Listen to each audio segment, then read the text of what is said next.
Deus é bom em todo tempo e em todo tempo Deus é bom. Ele é maravilhoso, gente. Vocês não têm noção tanto que Deus é bom. Conheci um amigo que falava assim, Deus não é gente, não. Ainda bem. Vamos lá, capítulo 30, versículo 16. Nós leremos o versículo 16 e depois o 19, tá? Para ganhar um pouco de tempo. Vamos lá? Diz o seguinte. Por isso te ordeno hoje, que ames o Senhor teu Deus, que andes nos seus caminhos e que guardes os seus mandamentos e os seus estatutos e os seus juízos, para que possas viver e te multiplicar, e o Senhor teu Deus te abençoará na terra que vais possuir. Vamos para o 19 agora? Vamos ao seguinte. Chamo os céus e a terra para registrar hoje contra vós, que te coloquei diante de vós a vida e a morte, a bênção e a maldição. Portanto, escolhe a vida, para que a tua semente possa viver. Tem uma outra versão que eu gosto de ler que diz o seguinte: os céus e a terra tomo hoje por testemunhas contra ti, que te propus a vida e a morte, a bênção e a maldição. Escolhe, pois, a vida, para que tu vivas e a tua descendência. Amém? Essa é uma decisão muito importante. Eu coloquei o tema dessa mensagem como tempo de decisão. Só por curiosidade, eu fiz uma pesquisa. Você tem noção de quantas escolhas e quantas decisões você faz por dia? Vamos lá, acordei. E até você dormir de novo. Quantas escolhas, quantas decisões você faz por dia, sabe? Alguém chuta o número aí? Eu vou falar logo. Cerca de 35 mil decisões por dia. Mas aqui coloca decisões, mas nós podemos colocar entre escolhas e decisões. Vamos colocar 35 mil por dia. Pastor, nem isso tudo não. Você acorda pela manhã. Põe a meia preta ou põe a meia branca? Eu acho que as mulheres tomam mais decisões que os homens. Qual sapato? Eu conheço uma mulher, uma pessoa, que ela abre a sapateira e eu falo, gente, para mim isso é muito difícil. Que são muitas decisões, muitas opções. Qual? O preto. Preto alto, baixo, fino. Qual preto? Preto com bico aberto, preto com bico... Aí fica complicado. Homem é mais tranquilo, né? Eu sempre gosto de fazer o seguinte, é preto ou branco. Então a roupa é preta, calça, eu vou lá e pegar a preta, umas decisões a menos, né? Então a inteligência emocional até fala um pouco sobre isso, mas as pessoas tomam muitas decisões por dia, já começou por ir pela manhã. Aí eu gosto de fazer um negócio, eu percebi de forma pessoal, né? Se você arruma a roupa de sair à noite, pela manhã é melhor. Não sei se para vocês fica assim. Porque às vezes você acorda pela manhã e fala assim, e agora? Qual camisa? E agora? Aí até se separar, vai uns 5, 10 minutos, aí você sai correndo atrasado, desesperado. Mas saem muitas decisões a serem tomadas por dia. Existe uma outra situação também dentro das decisões. Existem decisões que nós tomamos de forma consciente e outras de forma inconsciente, que é no automático. Por exemplo, você acorda pela manhã e você fala o seguinte, hoje eu vou escovar o dente com a mão direita. Você escolhe isso? É automático, você já vai lá pegar a escova com a mão direita. Experimenta escovar o dente com a mão esquerda, quem que é destro. Já tentou? Dá um ruim, né? Você vai bater o dente aqui, vai machucar, vai ficar complicada a coisa. Mas decisões que são automáticas, o seu cérebro, a sua mente, ela já fez isso, já automatizou algumas decisões baseado num sistema de aprendizado. Então, se você aprendeu todos os dias a escovar os dentes, você quando criança ele aprendeu a escovar os dentes com a mão esquerda, com a mão direita, e você escova o dente, então seu cérebro ele já economiza uma decisão. É como você fala assim, não vou gastar energia para fazer essa escolha aqui não, já é automático. Já aconteceu com você de você ir para o seu trabalho e você sempre tomar o mesmo caminho? Não é verdade? E você sempre pega o mesmo caminho. E tem gente que fala o seguinte, pastor, eu vim para a igreja, eu não sei nem que rua que eu passei. Está tão automático fazer algumas coisas. Existem decisões que são automáticas nas nossas vidas, sim ou não? Algumas escolhas que você faz, quando você vê, você já fez. Isso parece que é muito simplório, mas isso, na verdade, tem um princípio muito, muito precioso para nós. Porque, olha, as maioria das decisões, eu vou dizer a maioria, mas quase todas as decisões, tomamos ela por esse sistema automatizado que nós temos de forma inconsciente, automático, ou por um sistema de aprendizado. E aí esse sistema de aprendizado, de decisões, ele é determinado pelo ambiente que você viveu, pela experiência que você teve na sua vida, por tudo aquilo que você já viveu na vida, então você já toma as suas decisões. Então, por exemplo, se a pessoa viveu num ambiente de brigas, num ambiente hostil, qualquer situação adversa, a tendência dessa pessoa é arrumar uma briga. Não é verdade?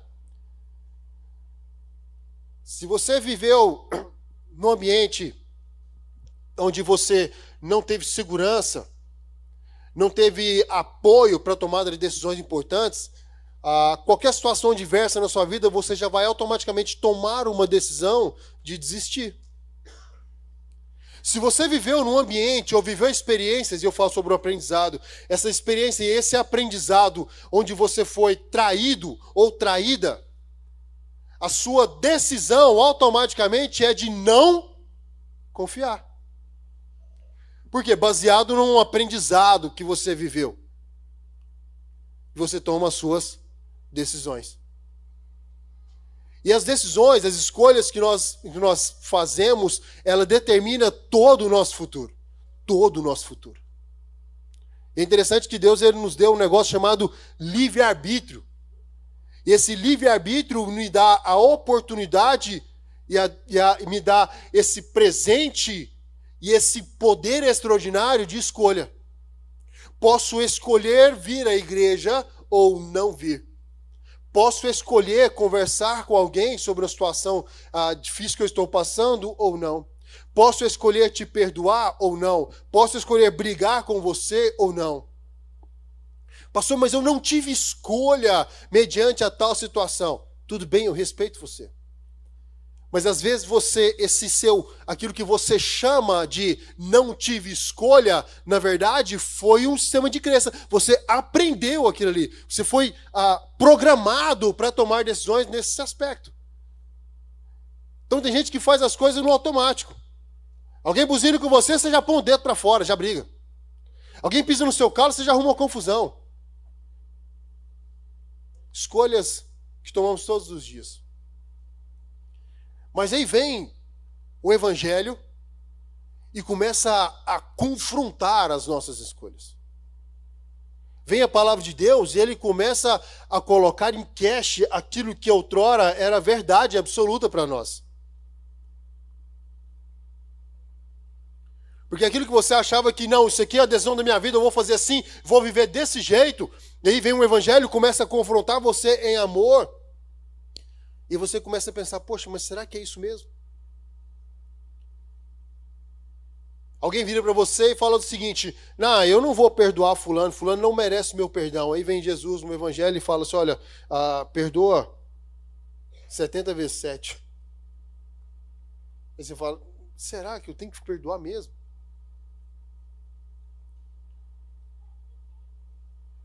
Eu quero compartilhar algumas coisas com você sobre isso. Eu me lembro que eu tive a oportunidade de fazer várias escolhas na minha vida. Em algumas situações era quase que automático.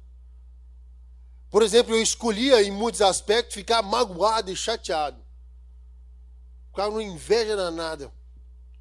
Porque olha o que acontecia quando eu era mais novo. Aí eu passava de ano. Quando eu passava de ano, lá há um tempo atrás chamava ginásio, né? Quem é da época do ginásio aqui? Pode se entregar, pode abrir. Na época que chamava ginásio. Até hoje eu confundo, 5º ano, 6º ano. Não era 5ª série, 7ª série, 8ª série. Mas agora é os anos, mudou o negócio, né? Mas na minha época era o ginásio. Faz pouco tempo que eles mudaram. Foi um ano passado, negócio assim. Vou até tomar um negócio aqui. Mas mudou, né? Aí no ginásio, tinha vários professores, era mais difícil. E aí eu estudava. Por incrível que pareça, eu fazia as coisas direitinho no colégio, estudava direitinho e passava de ano. Quando eu passava de ano, o meu padrasto, meu pai, meu padrasto, eles viravam para mim. Meu padrasto, eu sempre chamei ele como pai. Ele virava para mim, eu chegava com um boletim, passava de ano. Nem de recuperação eu ficava. Aí eu passava de ano, chegava lá com um boletim, feliz da vida. E ele virava para mim e ele me dava aquela palavra de vida, de motivação. Ele olhava dentro dos meus olhos e falava assim: fez mais que sua obrigação. E ficava eu com aquele boletim assim na mão. Desse jeito aqui. Aí os meninos da minha rua, eu me lembro aqui do nome dos incircuncisos, eles passavam de ano raspando. Os miseráveis passavam no conselho de classe. Quem já ouviu falar de menino que passou no conselho de classe aqui? Já passou no conselho de classe? Se você já passou, tem uns aqui que eu sei. Que chegava assim, na recuperação, precisava de tirar 7, tirava 6,5. Aí ia pro conselho de classe, a nota, os professores falavam: deixa, não, misericórdia, sem justo tem poder, tá liberado, vai em paz. Você passou no conselho de classe, que eu sei. Eu nunca passei no conselho de classe, passava antes. Aí os meninos passavam no conselho de classe. E o que eles ganhavam que passou de ano? Uma bicicleta de 18 marchas. Quem lembra da bicicleta de 18 marchas aqui? Ah, você já teve também. Bicicleta de gente, quem tinha uma bicicleta de 18 marchas tinha tudo. E andava, e caía corrente, e voltava. E aqueles meninos que passou no conselho de classe andando de bicicleta de 18 marchas. E eu aqui, ó. A minha cunhada faz... escorria a lágrima.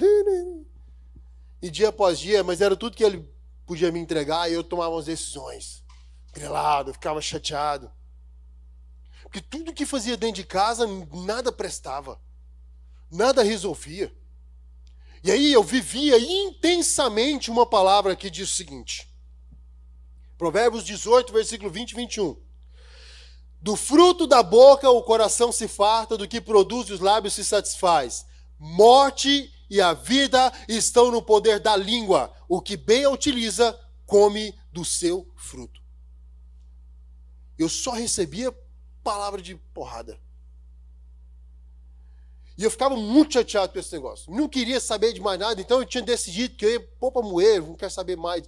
Eu quero fazer farra, eu queria trabalhar. E na época, eu morava ali na Vila Canaã. A Vila Canaã tem um ferro velho da Vila Canaã. Eu falei assim, aqui eu vou entrar, vou ser o bichão e tal, vou tocar o terror. Mas minha mãe, dona Fatinha, baixinha assim, brava, igual o Siri, grilada, você não vai e tal. E foram essas decisões, ficava essa coisa. Só que nessa situação, quando chego nos meus 14 anos, eu estava ali na minha adolescência, eu pensei, poxa, o que eu vou fazer da minha vida? Não, eu estou crescendo, estou ficando forte, agora eu sou o bichão, sou bravo demais da conta. Até parece. Mas aí ficava aquele negócio, e eu falei desse jeito, precisa ver. Eu virava pro meu padrasto, que eu ficava dando aquela revolta com ele, e falava assim, eu vou crescer, você vai engolir essas palavras que você fala sobre mim, e eu ficava querendo ser o bravo. Mas eu fui cair na besteira, entre aspas, aceitei o convite da minha tia Aparecida, e de uma mulher que trabalhava conosco, dona Gilca, e ela nos convidou para ir para a igreja. Aí eu fui para a igreja, bravo, mas tinha umas meninas bonitas. E elas me evangelizou. E eu aceitei. E eu falei assim, Deus é bom. Tem um negócio diferente, né? Tem um mistério aqui, uau. E eu fiquei lá, gospel. Só que aí eu cheguei com a motivação errada. Eu confesso meu pecado. Cheguei com a motivação errada. Mas lá eu comecei a ouvir uma palavra de vida. E aí me foi proposto um propósito de vida diferente daquilo que eu tinha, que era só de rebeldia. E foi me entregue palavras de vida. E eu me lembro que dentro daquele momento, eu fui e tomei uma decisão. E na minha decisão, eu vim à frente, o pastor falou assim, quem quer aceitar Jesus como Senhor Salvador de sua vida, faz uma oração, paraná. E eu peguei, levantei e fui. Eu nem sabia direito o que eu estava fazendo, mas eu tomei uma decisão. Porque na minha cabeça era assim, qual que vai ser meu propósito de vida? Vou tocar o terror, mais nada. Aí me veio um outro propósito de vida em abundância, de João 10:10, me veio um chamado ministerial, me veio essas coisas, tudo de propósito de vida. Eu falei assim, eu vou nesse. Eu tomei uma decisão e aceitei Jesus. Foi me colocado uma proposta de vida. E continuando o evangelho, aí um dia chegou, fomos para um retiro, aí chegou no retiro, um pastor começou lá a tocar, e ele cantava umas músicas, e no retiro eu não sabia o que era direito, mas já estava achando legal aquilo ali, e eu fui me envolvendo, aí no retiro, eles começaram a cantar uma música, a do Navegarei, né? Eu navegarei, e o pastor começou, aí ele pegou o violãozinho e ficou lá no xing-ling lá, aí ficava lá, xing-ling, ficava, Espírito, e foi, e eu estava assim na frente, e aquele negócio, eu fechava o olho, e eu parecia alguém me abraçando, e eu falei, mas não tem ninguém comigo, e foi um negócio apertando, e ele falando, e desce como fogo, e eu falei, esse negócio tá queimando, o que é isso? Quando eu dei por mim, gente, eu baixei lá, e sentei, comecei a chorar, e fui batizado no Espírito Santo, ninguém sabia o que estava acontecendo. E aí eu levantei. Depois o povo falou que eu fiquei um tempão lá, mais de hora lá, chorando, babando no chão lá. E eu falei assim, gente, o que está acontecendo com a minha vida? Eu já estava chegando nos meus 18. Decisões a serem tomadas. Propostas sendo entregues todos os dias. Mas eu precisava tomar uma decisão. E aí eu entendi o chamado de Deus. Aí veio propostas sobre começar um trabalho de evangelismo dentro da igreja, e nós saímos para as ruas para poder fazer os evangelismos, e aí o pastor não gostava que a gente saía para fazer evangelismo, porque o pessoal era mais tradicional, não gostava que a gente saia para a rua, aí nós fazíamos ali um roubo gospel, né? Qual que era o roubo gospel? Nós esperávamos o pessoal da igreja dar uma bobeira, tinha um dos irmãos que era do grupo que fazia parte do louvor, nós ia lá escondido, pegava uma caixa de som, punha dentro do carro e sumia. Aí nós ia para a praça, ligava essa caixa de som, passava uma maquiagem na cara e começava lá. Aí fazia teatro, dança no meio de uma praça para ver se chegava alguém, né? E aí o pessoal vinha e a gente começou a falar de Jesus para esse povo, não sabia nem o que estava fazendo direito, mas nós começávamos a fazer. Saímos do nosso lugar, da nossa zona de conforto e começamos a vivenciar experiências extraordinárias. Mas aí a juventude vem e tal, e aí... no meio, até dentro da igreja, né? Dentro da igreja, eu crentinho em Jesus, gente, gospel, vocês precisavam de ver de um tanto, mas aí de vez em quando eu ia pro trabalho, tchananã, aí vinha um negócio ali, um negócio diferente, e aí eu pecava, vacilava, ficava na minha, e eu ficava querendo esconder atrás das colunas da igreja, nada quem tá atrás, tá? Tá tudo bem, mas eu ficava escondidinho, assim. Aí teve os evangelismos de novo, aí eu já não queria mais ir naquela pressão, né? Ficava meio na moita, no escondido. Aí até que um dia nós estávamos lá, de repente, irmão, veio um cara e manifesta o capeta na praça. E nós tínhamos saído meio em off da igreja, não tinha muitos obreiros com a gente. Então pensa, nós éramos uns 6 jovens, não, uns 10 jovens, e o capeta manifestou, quem expulsa? E aí, quem vai expulsar o Satanás? E o cara, e começou a jogar para cima, rodopiar, e nós de cá, eu falava, gente, o que faz? E um pro outro, e agora? Aí um gritou assim, ó, sangue de Jesus tem poder, né? Repreenda em nome de Jesus. Eu falei, é assim, ele tá amarrado em nome de Jesus, Satanás. E ele vinha, rosnava para mim, eu chegava para trás, e foi aquele negócio, até que eu acho que o capeta cansou e foi embora. Nós não expulsou ele não, cansou. Aí o capeta cansou, acabou com o evangelismo. Acabou com nós. Aí eu falei, gente, eu preciso tomar uma decisão. Preciso ser crente de verdade.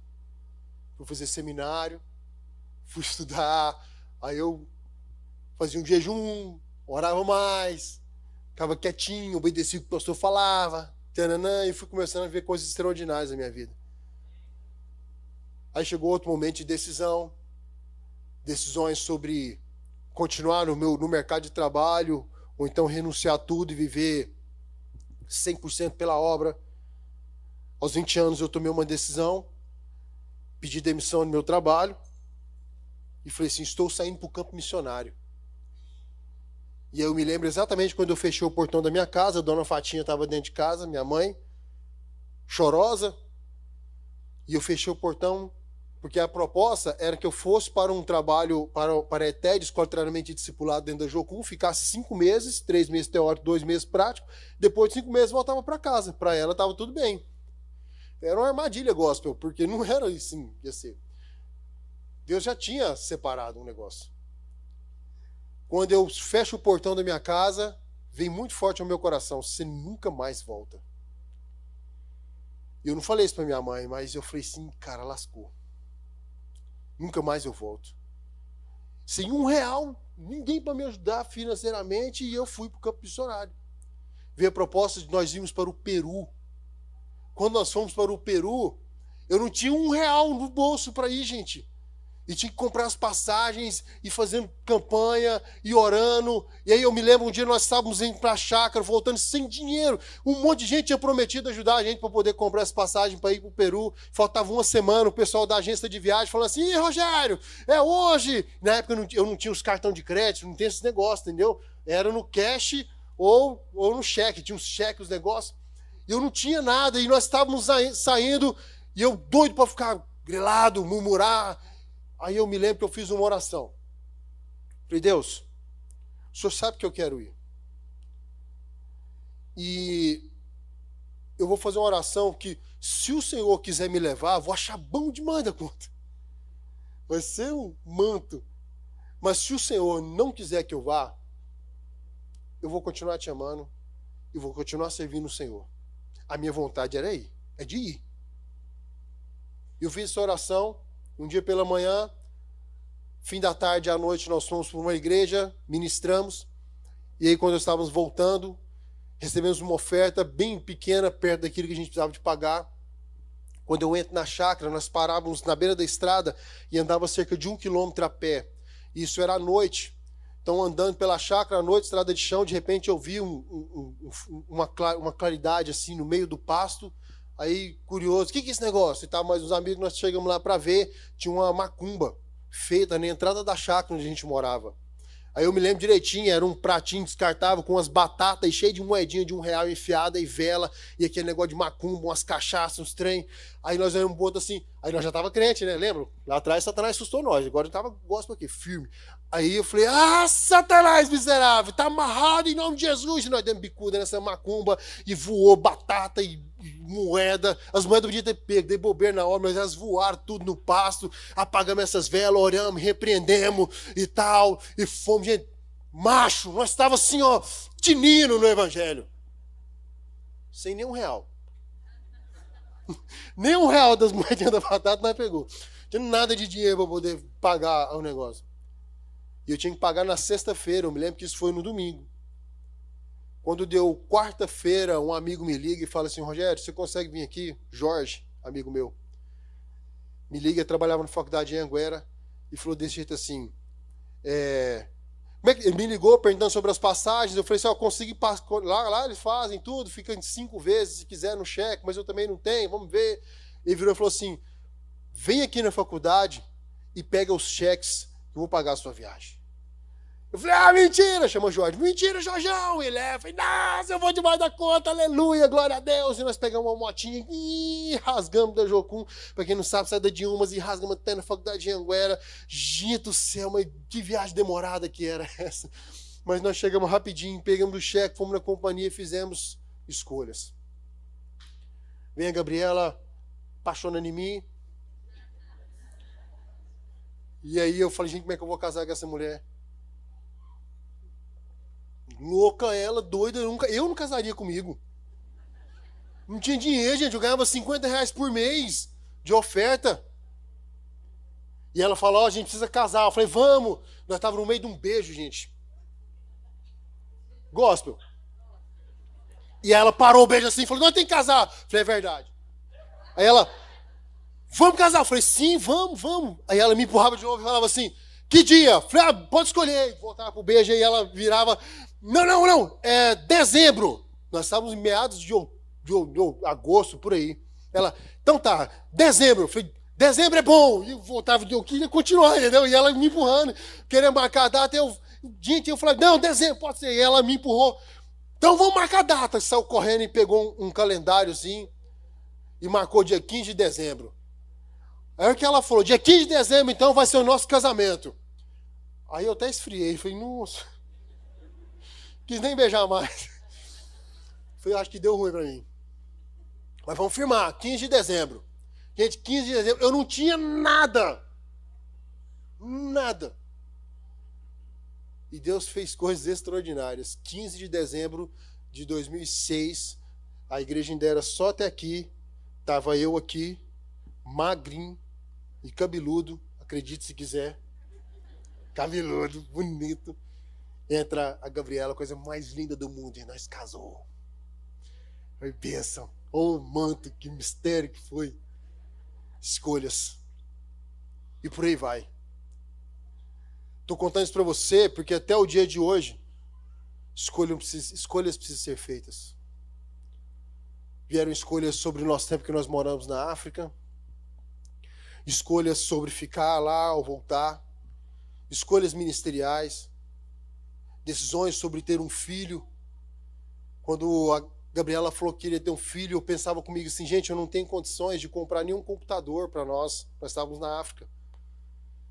Não tinha dinheiro para comprar um computador, poder mandar um e-mail, nem para comprar um notebook. Eu ficava pegando notebook emprestado. Eu falava assim, Deus, eu não tenho condição de comprar um notebook. Se o Senhor não me dá condição de comprar um notebook para eu poder mandar um informativo para a minha igreja aqui em Goiânia, lá em Goiânia, como é que o Senhor, que eu tenho filho? Estou te entendendo não, Jesus. Naquela mesma semana, Deus usou um missionário brasileiro. Gente, brasileiro na África não dá oferta para ninguém lá. Para outro brasileiro não, dá para o estrangeiro. Deus usou um brasileiro, me chamou no culto de quinta-feira. É mais extenso que isso, mas eu vou resumir. Ele foi e me deu um notebook de presente. Ele me deu o melhor. Ele tinha 2, ele me deu o melhor. Ele falou assim, Deus falou comigo que me dá um notebook para você. Eu separei o mais fraquinho. E quando eu fui te entregar o mais fraquinho, Deus mandou voltar e falou para me dar o melhor para você. Ele me deu um notebook top de linha. Quando ele me deu o notebook, eu falei assim, Deus do céu. E a Gabriela virou para mim e falou assim, agora nós podemos ter filho. Eu falei, bora! 30 dias depois, testezinho, 2 risquinhos, grávida. Vem a Sara, gente.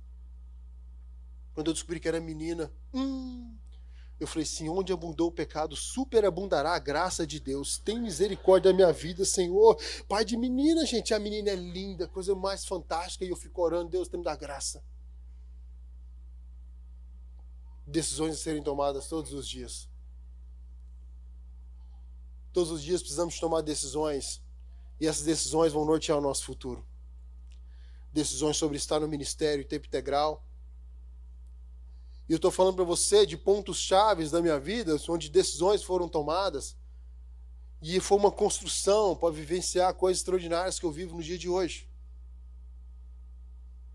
O interessante das decisões é que elas não têm o resultado final para nos mostrar, não é verdade?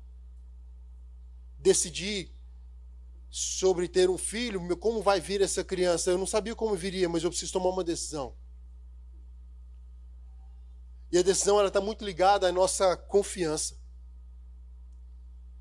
Eu vou tomar minha decisão baseada em quem eu confio. Quando nós fomos ter o nosso filho, nós estávamos na África, não tínhamos dinheiro, nem para comprar comida em alguns momentos, passamos dificuldade extrema. E eu me lembro que eu peguei uma oferta, peguei o dinheiro, fui orar, e eu pus esse dinheiro no chão, pisei nele, falei assim, você é o meu servo. Você é ferramenta.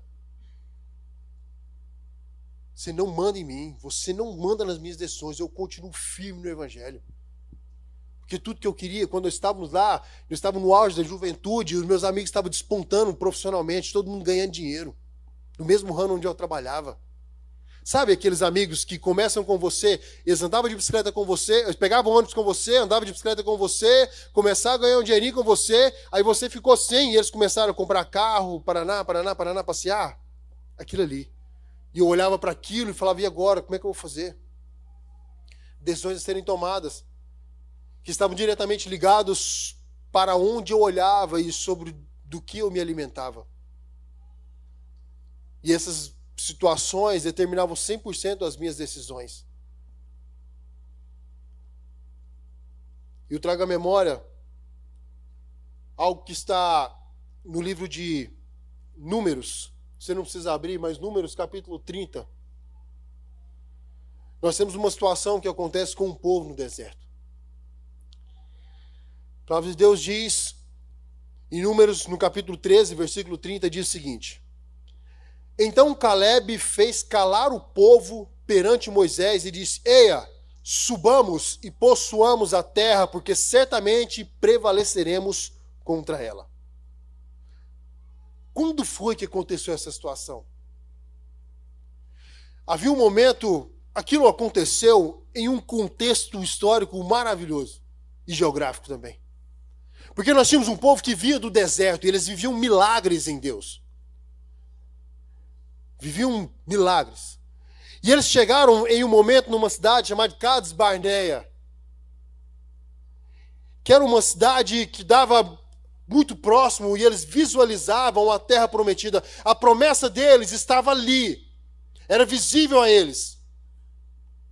Mas o lugar onde eles estavam havia provisão. O lugar onde eles estavam era bom, não era ruim. O lugar onde eles estavam é o que chamamos hoje de zona de conforto. Mas Deus tinha um chamado para eles. Qual era o chamado? Terra prometida, terra de Canaã, terra que emana leite e mel. Mas lá em Cádiz estava bom. E tinha uma decisão a ser tomada. Vamos para invadir a terra ou não? Mas aqui está legal. Lá tem gigantes, e aí eles viam os espias. E lá tem um monte de gigante. Lá tem coisas que eu não conheço. Lá eu vou precisar de me expor à guerra.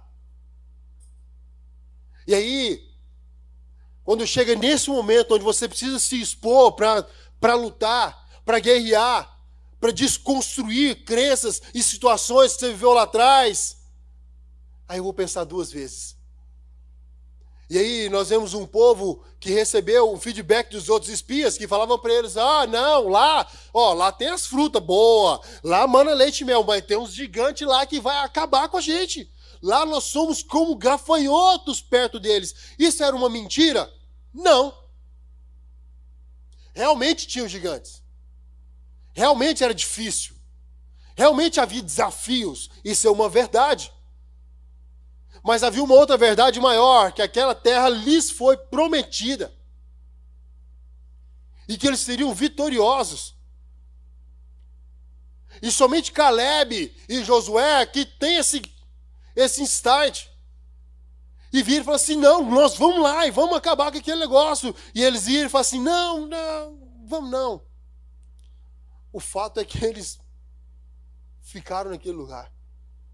Continuar na zona de conforto. E se você ler, eu incentivo você a ler depois. Desculpa. Se você ler depois, você vai perceber que por conta disso, isso trouxe uma ira tão grande da parte de Deus para com o povo, que toda uma geração foi trocada.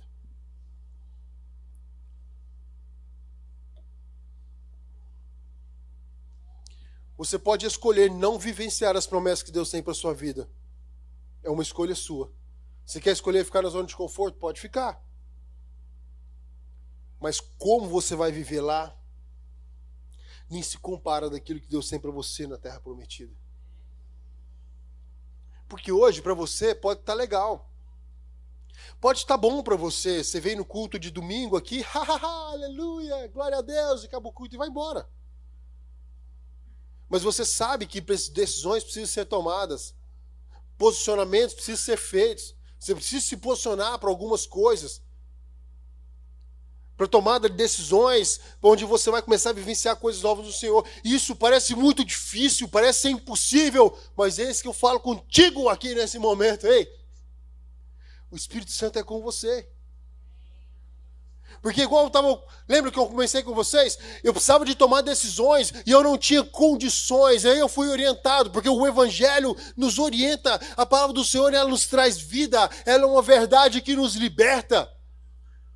Eu vivia num ambiente onde eu pensava: poxa, a minha vida vai ser bagunça, eu nem sei se eu vou casar, eu não sei se eu quero ter filhos, eu acho que a minha vida vai ser vingar os maus tratos, o abuso, a minha vida vai ser essa, eu vou vingar. Quando eu vingar, tudo que ele fez de errado comigo, aí eu penso nas coisas para o futuro. Aí vem Jesus, para perto de você e fala o seguinte: ei, para o que você está fazendo e vem ser meu discípulo, segue-me e eu te farei pescadores de homens. Isso parece que é só para pastor, para missionário. Não, não é, isso é para você também. Porque às vezes você está focado em uma vida e você acha que vai ser aquilo ali no seu mundinho, mas vem Jesus e te faz uma proposta de propósito de vida. O Evangelho é isso, ele te traz um propósito na sua vida. Então entenda que a sua vida é muito mais do que vir aos cultos nos domingos. Mas tem muito, muito, muito mais. É muito mais do que chegar aqui, ficar sentado no ar-condicionado e falar que bênção, que louvor maravilhoso. Tem muito mais. Mas para isso você precisa tomar decisões. Se levantar e colocar de peito aberto e pôr a cara e falou assim, eu vou fazer. Pastor, eu não sei como. Os discípulos simplesmente largaram e seguiram a Jesus. E no decorrer da caminhada acontece algo maravilhoso, como diz a dona Fatinha, no andar da carruagem as abóboras se ajeitam. Já ouviu falar sobre isso? No decorrer da caminhada cristã, você vai se recebendo de Deus e você vai começando a crescer em graça, em estatura e em sabedoria. Você vai crescendo ministerialmente, você vai crescendo como pessoa. Pastor, eu não sei como perdoar. Só diz, eu perdoo. E amanhã você vai começar a perceber que as coisas vão se encaixando. Porque você tomou uma decisão. Eu não sei como ser cristão de forma genuína. Tome uma decisão. E o Espírito Santo vai capacitando você dia após dia. Pastor, eu não sei como que eu vou servir na igreja. Tome uma decisão. Nós, como igreja, estamos ajudando você. Te entregamos cursos, ferramentas, acompanhando você. E você vai crescendo dia após dia. Decisões precisam ser tomadas. Vem o sistema e te coloca numa cruz, assim como fizeram com Jesus. Porque você tomou uma decisão como cristão e você resolveu ser legal. E você resolveu ser gente boa. E você resolveu amar pessoas, servir pessoas. Você resolveu perdoar. E aí parece até que não está adiantando nada.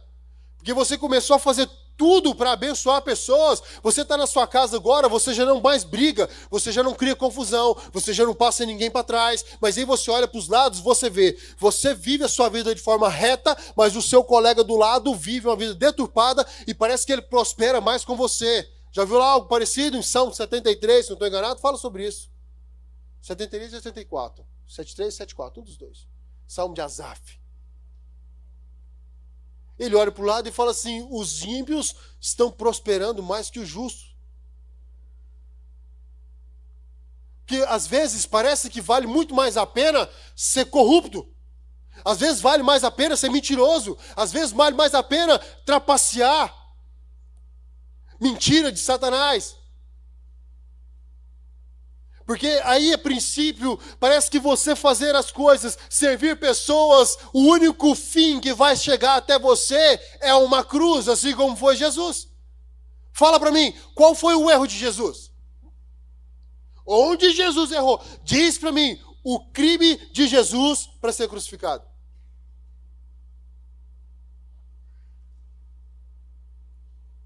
E às vezes você está sendo crucificado, eu quero fazer só um paralelo, não se compara, claro que não. Mas às vezes você está sendo crucificado, apedrejado, injustiçado. E tudo que você está fazendo é amar a Deus sobre todas as coisas, servir pessoas. Mas a coisa não está dando certo. Calma. É o momento da cruz. É o momento de dor. É o momento que às vezes você vai se sentir muito sozinho. É um momento que você vai olhar para cima e você está vivendo uma dificuldade tão grande que você vai falar assim, Pai, se possível, passa de mim esse cálice. Às vezes é o momento que você está vivendo hoje. De tamanha dor, de tamanho sofrimento, e você não entende o propósito disso. Mas mantenha-se firme na sua decisão. Porque vai chegar o terceiro dia. O domingo de Páscoa, ele vai chegar. Vai chegar um dia que o sol vai raiar sobre você, porque a noite, ela tem hora para acabar.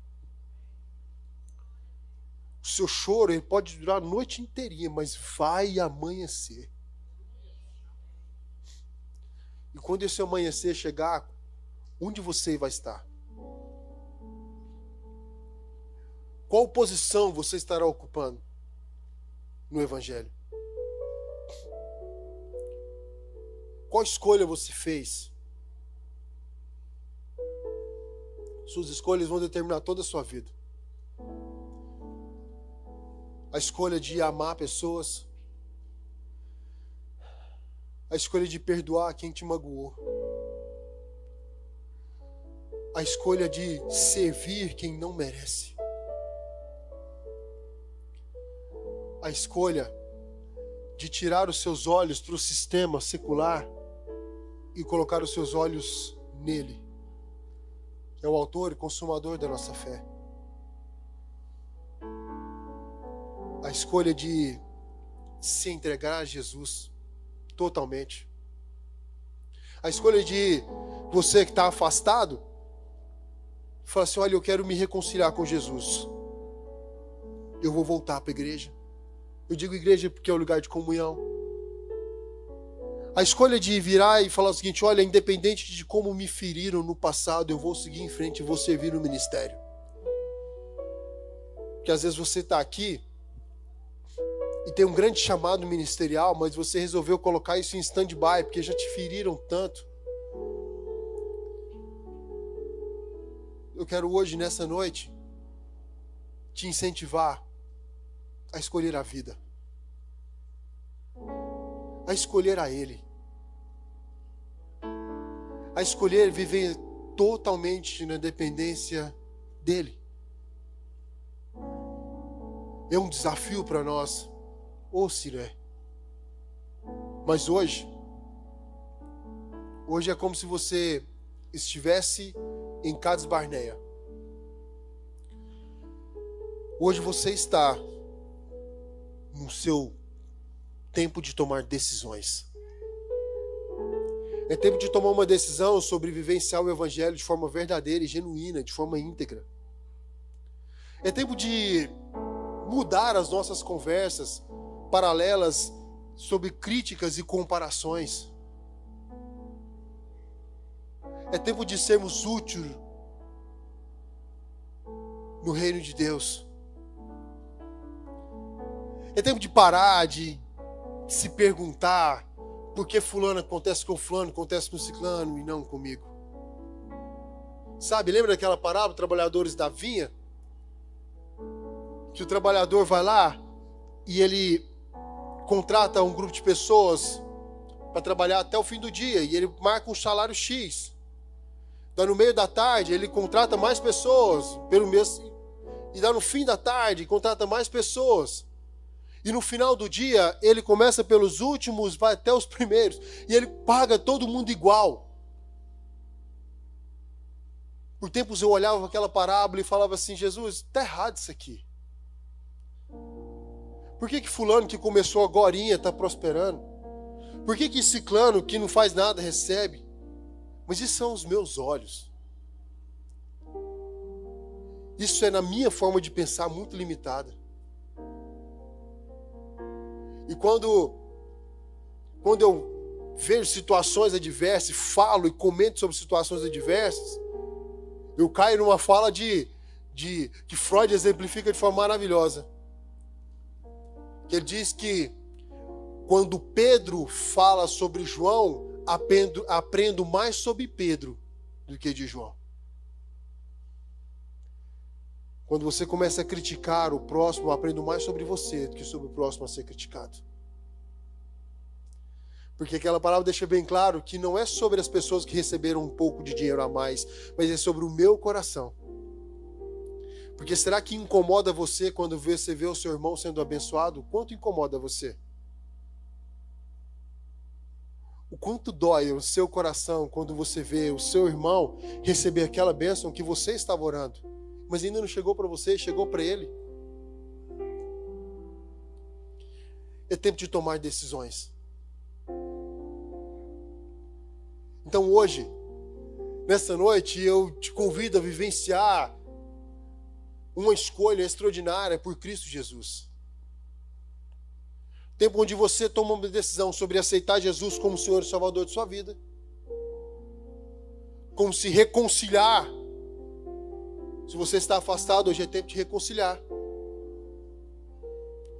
Se você ainda está ferido, se você está magoado com alguém, se você lembra de algo ou de uma situação, isso te causa dor, é tempo de perdoar.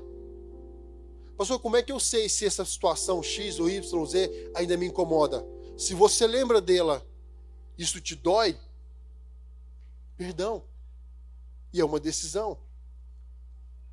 Tempo de uma ativação ministerial. Tempo de você se levantar e falar o seguinte: eu vou assumir esse negócio. Não porque você é melhor, não porque você pode mais do que os outros, não. Mas é porque você tomar uma decisão e se posicionar em Deus e a capacitação virá. Porque olha, nos dias mais difíceis da sua vida, lembre-se, quando Jesus subiu aos céus, Ele nos deixou o Consolador, e Ele disse que o Consolador estaria conosco todos os dias das nossas vidas, até a consumação dos séculos. Você pode até se sentir sozinho, e sentimento é epiderme, sentimento é volátil. Um dia eu me sinto só, outro dia eu me sinto acompanhado. Um dia eu me sinto feliz, outro dia eu me sinto triste. O sentimento, ele é idas e vindas. Um dia você sente, outro dia você não sente. Mas não é sobre sentimento. É sobre uma realidade. Você não está sozinho. Ele é contigo. Ele é contigo. Então eu queria pedir agora que você ficasse de pé. Toda a igreja, por favor.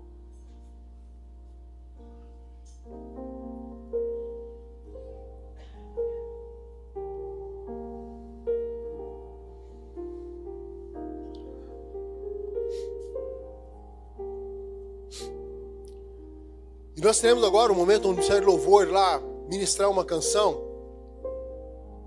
E durante esse momento, quando o Ministério de Louvor começar a ministrar, esse é um momento onde você vai fechar os seus olhos. Não é um momento de você conversar, nada. É um momento onde você vai fechar os seus olhos. E você vai orar e você vai perguntar assim: Deus, qual é a decisão que eu preciso tomar hoje? Eu mencionei sobre você aqui hoje 4 decisões: aceitar Jesus, reconciliar, perdoar e fazer uma ativação ministerial. Mas de repente existem outras decisões que você precisa tomar. Outros posicionamentos que você precisa ter em Deus. E durante o louvor, o Espírito Santo vai falar ao seu coração. Eu creio nisso, amém? Então feche seus olhos agora e vivencie esse tempo com o Senhor.